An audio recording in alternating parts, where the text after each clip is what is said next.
Before we begin, I have a bit of a story I need to tell you guys. So I'm sure you've heard of Breath of the Wild, right? Launch title for the Switch, won Game of the Year in 2017, and just all around a good game. Some might even say great, and some may even say it's absolute garbage. And honestly, I gotta say that it's an okay game. Probably just over mid, and yet I love it, like a lot. Now, I wasn't there for the launch of the Switch. I was alive, obviously, just wasn't really keeping up to date with the going-ons of the online news. I only learnt of the Switch's existence, or at least from what I can remember, about 2 years later. I was really oblivious to this kind of stuff. Plus, I was going through an Xbox phase at the time, and wasn't doing much with Nintendo despite growing up with a Wii. However, although I knew nothing about the Switch for a while, I do distinctly remember my first encounter with Breath of the Wild. I saw it in a magazine that someone had brought to school, and as they were flipping through the pages, I caught a glimpse of a game that drew me in, The Legend of Zelda Breath of the Wild. Now, despite being a Nintendo kid, I knew practically nothing about Zelda besides recognizing Link every now and then. But I didn't know that this guy in the blue shirt even was Link, because I remember him for his green clothing and funny gnome hat. I asked the kid about it, and they said, "Oh yeah, it's like the biggest game of the year, Breath of the Wild," or something along those lines. And then, I completely forgot about this experience until many years later, in the good old days of 2020. Since we couldn't go outside, I spent a lot of my time online. Because of this, I got introduced to Point Crow, who, as you probably know, does Breath of the Wild challenges. And I got hooked. I looked up so much about the game that after that I basically knew everything about it. However, I couldn't play it since I didn't have a Switch. Once again though, many years went by, completely forgetting about this until 2022, when the sequel to the game was getting a lot of hype and suddenly I wanted to play again. By this time I did have a Switch, but I was currently hooked on Pokemon, but the news of the game releasing the next year got me excited. However, I'm not the kind of person that just has money to spare. So I had to decide what game I should get. Do I get Breath of the Wild and wait longer for Tears of the Kingdom? Or do I get Tears, since I already knew all of Wild? My decision was made though, I would get Tears. So I did, and I loved it. It easily became one of my favorite games ever. And now, here we are in the year of our Lord 2024. And suddenly, I had a craving for Breath of the Wild. But why? Tears is basically just an improved version of that game. So why would I want to? Well, a lot of people lately have been saying that Wild is actually better than Tears, and I couldn't understand why. Tears did things so much better than Wild, so I had one simple goal. Play Breath of the Wild with knowledge of Tears of the Kingdom, and see whether it truly is a better game. And since I still didn't have a lot of money, this wasn't easy. But thankfully I had a solution, that I couldn't believe I didn't think of sooner. So I finally got my hands on it, and finally got to play the game I've been waiting to play for years. And my verdict is this: it's an okay game. Compared to Tears, it is really hard to get used to the bizarre menu system. The inability to exit the weapon select whenever I want or drop something gets annoying. The lack of an ability wheel gets frustrating, lack of ascend makes me sigh deeply, and weapon breaking isn't as fun. And yet, I prefer it. Hell, I even loved it more. Even some stuff that is worse than Wild, like the Divine Beasts, I find really fun. Sure, they're not dungeons, but they add a twist on things. I just wouldn't want to bring it back. It was good once, but not again, please. And one thing I think people can agree on is that the Blights as bosses are kinda mid, bordering trash. Like, they're pretty cool, but it feels like the same thing over and over with a slightly different twist each time. Water Blight was easy, Fire Blight was a little more challenging, Wind Blight was cheesed, and Thunder Blight was a mission, honestly. I could not get the hang of that 1-on-1 by pure luck. And the final boss is pretty cool, but I wish the Divine Beast didn't have to halve Calamity and its health if you restore them. It just feels like a cheat and removes some challenge. But then if you don't save the beast, then it makes the game even harder, because then all the blights come before the boss, and it doesn't halve its health, which isn't a good balance in my opinion. And the Dark Beast fight wasn't that bad, or at least not as bad as others say, but definitely fails in comparison to the Demon Dragon fight. That one just nails it better for me, and I think a lot of people can agree on that. And the shrines are much better in this game in my opinion. I like the vibes more, and the puzzles can't be as easily cheesed like in Tears. I'm looking at you, Bomb Flowers. And they have a lot more plot relevance, as they were made to be a test for Link and increase his power. While in Tears of the Kingdom, the shrines were created in places where a demon was exorcised by Rauru and Sonia. That term feels a little weird for a Zelda game, but okay, I guess. And then I don't really understand the reason that puzzles were created inside of them, but okay, I guess. Towers. I'm sorry. Tears does it so much better. You walk about to it, and it shoots you up into the sky. That's just so much cooler than climbing. It allows you to easily get up to the sky for better traversal, plus skydiving in general is cool. And don't get me started on weapon durability. It's just way better implemented in Tears with Fuse because it creates so many types of weapons and you have more reason to kill monsters for their parts aside from just upgrading armor. But it's actually not bad here. I even tried playing it with weapon durability off mod for the game because so many people hated it. And yet I love the game even more with weapon durability. I honestly have no idea if all of what I said are hot takes, so please be kind to me in the comments. I'm really trying to appeal to Breath of the Wild fans here.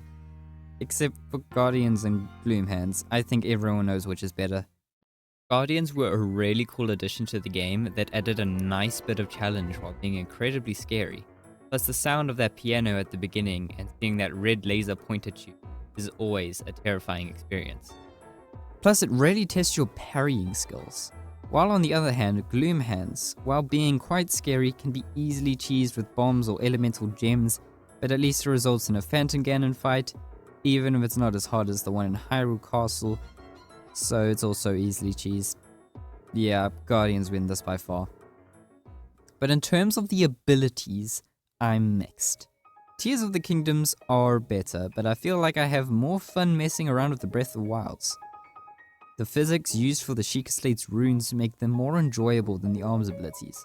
With Magnesis, you can move metal objects around to attack enemies in various ways and solve puzzles, and Ultra Hand takes that to the next level by giving the power to move pretty much anything and stick them together to make machines and all sorts. So while Magnesis is fun, Ultra Hand has more utility and I'm gonna give that the upper hand. And then there's Stasis, which is really fun to mess around with because you can freeze objects and enemies, then hit them to build up kinetic energy and send them flying, which I love because it's satisfying to see how far you can launch stuff. But Record is better because you can save things you drop down a cliff or hill like resources and your Ultra Hand creations, so unfortunately, yet again I've got to give it to Recall for being more useful in situations. And then there's bombs. It is so much fun to just instantly get a bomb and toss it at an enemy to blow them to smithereens. There's just something so fun about it. And Fuse, well, just takes that and makes it better. Not only can you take a bomb flower and stick it to an arrow, but you can stick so many other items with different effects like mushrooms to blind your enemies. So I'd honestly give this to Fuse. And then there's really no point in comparing Ascent to Cryonis. And we all know why. So while the runes are way more fun to mess around with, the arms abilities are clearly better. So, wait. Aren't I supposed to be praising Breath of the Wild? Okay, scratch that. The runes are better. Wink wink. How could I forget about the champions? Now this is really mixed, but I'd honestly give this to champions over the sages. There's literally only one of the sages I use, and it's the one everyone uses, which is Tulin. He's just so good. He snipes enemies from afar and blows you with a strong gust of wind forwards where you're paragliding. The rest is just aren't as useful. But the champions on the other hand, now those are really good. Mipha's Grace is literally an upgraded fairy, which has saved my life more times than I can count. Druk's protection is okay, but handy. I usually just leave it off though. And Rivali's Gale was just great. Getting up places quickly, just all around good. However, I think Turden is better because I can easily replace Rivali with a rocket shield. And Aversa's Fury is just good. Need I say more? But in general, aside from Rivali, all of the champions are much better than the sages. Now I move on to what is widely considered the most controversial part of Tears of the Kingdom, and is pretty loved in Breath of the Wild, the story. And I think the appreciation for its story only really came into existence because of Tears' story, which is not very much considered to be all that good. However, to be fair, I don't think the story itself is bad, it was just told poorly, with it all happening in the past, much like Breath of the Wild. But it works better there because Link has amnesia and recovers his memories randomly, which makes sense. If you lost your memories, you wouldn't regain them from your earliest to your latest. You would get them randomly from things that trigger them, much like Link does, from like seeing Mipha's statue or Daruk's statue. But in Tears, you recover Zelda's memories from her tear pools, but they don't need to be random. If they had a set order no matter what tearglyph you found first, I feel that would have improved the story significantly. However, that being said, even with those improvements, I think Breath of the Wild story is actually way better. The backstory of the Sheikah is pretty well told with the Guardians and the Divine Beasts, and the story of Link and Zelda is pretty compelling, and you can see how their relationship grows throughout their journeys. I won't go into too much detail, but I do think that it is a great story and suits what Breath of the Wild was going for by changing the traditional conventions of Zelda. Most would think that someone who played Tears first would hate playing this game, which lacks all of the quality of life improvements, and yet I think it's a better game. Even if it's just slightly better, I'm still shocked. Looking at it critically, it's like a tech demo for Tears.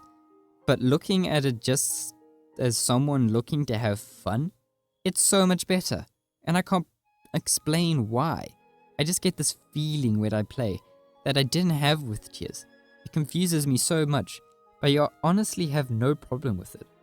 But what I would like is for someone to please explain to me why the hell I love this game, even though it is technically a slightly worse game than its successor. Because I am baffled as to why this is. I do have a theory though. When I play it, I have this feeling. A feeling of nostalgia, despite me not playing it when it released. Maybe it's the feeling of finally playing this game after so many years of wanting it. I don't know. If that's it, I don't know. Maybe it is. But that's my thoughts on it. This is just an incredible game, and I love pretty much everything about it. Honestly, I'd give this game a 9.5 out of 10. Fourth favorite game, only being beaten by Hollow Knight, Wind Waker, and Minecraft, which pushed Tears down of 5th place. If I could be real with you for just a moment, this is my first video. So if you could please take a second to subscribe, that would mean the world to me. That I can one day start earning from this channel and create higher quality content for you. But yeah, that was my story of the game and what I thought about it. In conclusion, I'd say it's outstanding, but also mid at the same time. Got lots of things great, which seem to be better than Tears of the Kingdom, even though Tears is technically a better game. I'm very puzzled by it, but I'm really not complaining.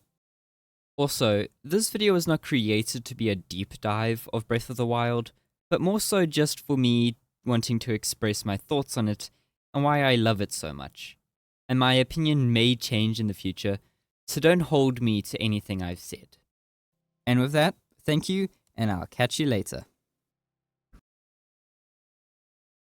Post-recording me here. I just replayed Tears of the Kingdom, and I honestly have to say I like it just as much as Breath of the Wild. I know, I just said it was better, but now I'm confused as to where either stand between each other. I don't know which I prefer anymore, so now they're just in the same spot on my ranking. So, yeah, someone please send help, I'm so confused.